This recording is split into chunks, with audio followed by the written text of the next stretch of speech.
Você já teve dor de dente? Aquela dor latejante que começa na madrugada e não para mais? Isso sempre foi assim. E por muito tempo, a única solução no Brasil era ir até um barbeiro. O mesmo cara que corta teu cabelo de manhã e enfiava a mão na tua boca à tarde. Bem-vindos a mais um episódio de Altas Histórias, onde dentistas é um termo generoso demais para a maioria dos que vamos conhecer hoje, viu?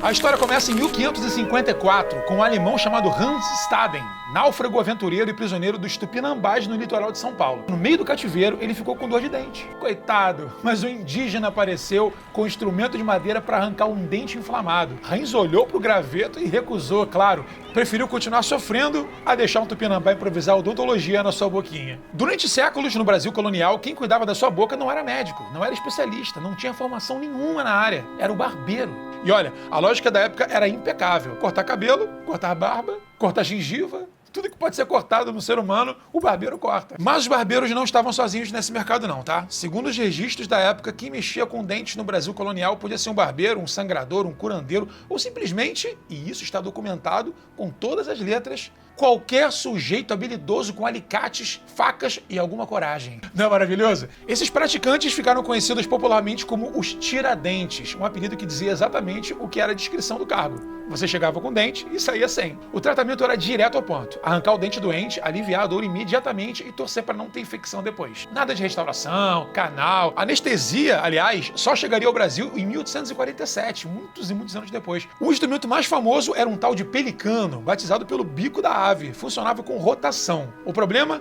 O ponto de apoio ficava longe do dente. Então o tiradentes frequentemente arrancava o dente vizinho, fraturava o maxilar ou os dois. Depois veio a chave de Garingeot.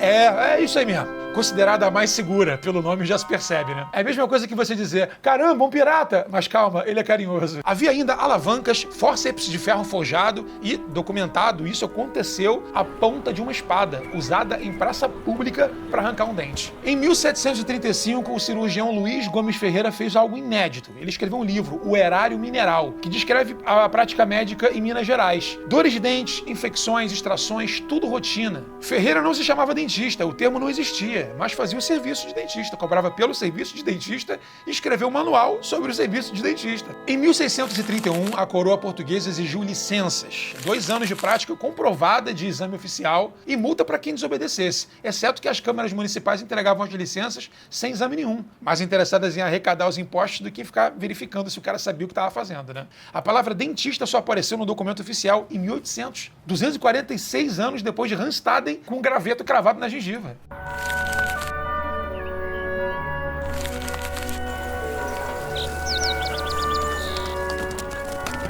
Joaquim José da Silva Xavier, Marte da Inconfidência, símbolo da República, rostinho bonito no feriado de 21 de abril, tirava dente. Esse você conhece. Antes de virar o símbolo, era alferes mal pago. Nas minas do ouro em decadência, sobrevivia quem se virava. Ele se virava arrancando molares, premolares, alguns caninos talvez. E tem um detalhe que as aulas não contam. Tirar dentes dava mobilidade. Um dentista itinerante circulava por vilas, fazendas, sem levantar suspeita nenhuma. E era a cobertura perfeita para espalhar ideias revolucionárias. Tiradentes usava o alicate como passaporte para fazer isso. Funcionou até o dia que não funcionou mais, né? Naquela história do...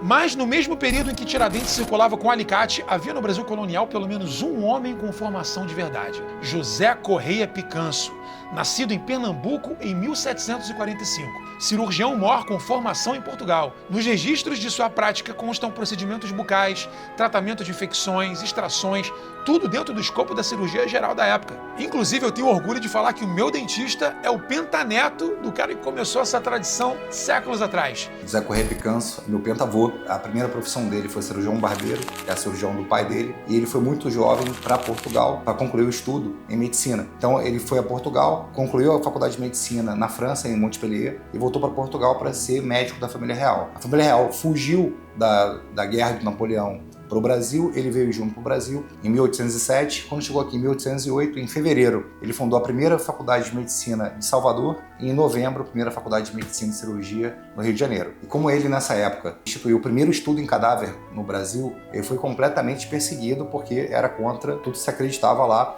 E hoje a medicina ela avança exatamente através do estudo de cadáver e que eu, Eduardo Picanço, sou neto dele, a gente faz esse estudo de cadáver. Já dei aula em Barcelona, já dei aula em Miami, nos Estados Unidos. E é muito legal que, além disso tudo, o Zé Corrêa Picanço é atribuído a ele a primeira cesariana no Brasil. Foi ele que declarou a Dona Maria como insana, como louca. Trouxe a medicina para o Brasil para ser realizada por pessoas aqui e não na dependência de médicos da Europa. Então, a medicina começou com o meu pentatlo. Hoje, eu trabalho integrando profissionais de saúde e eu acredito no mundo onde parcerias dentro do campo da saúde, elas são fundamentais para que o paciente seja cuidado de uma forma integral. Os primeiros cursos oficiais de odontologia no Brasil só foram criados em 1884, 330 anos depois do Hans Staden e o graveto. A história dos primeiros dentistas do Brasil é uma progressão lenta, dolorosa e quase sempre sem anestesia. Do graveto do Tupinambá até a ponta de espada do maluco lá, mas ó, vou te falar uma coisa. Se hoje a gente pode levantar as mãos para o céu, é porque a gente tem dentista bom e a anestesia é bem dada. Inclusive, eu tenho orgulho de falar que o meu dentista é o pentaneto do cara que começou essa tradição séculos atrás. E também é graças a ele que esse episódio está no ar. Então, se eu fosse você, além de curtir esse vídeo, ia lá para seguir o Dr. Eduardo Picanço. Se você gostou dessa história, curta, compartilha, se inscreva no canal. Meu nome é Daniel Cury e eu te convido a maratonar todos os episódios do programa Altas Histórias.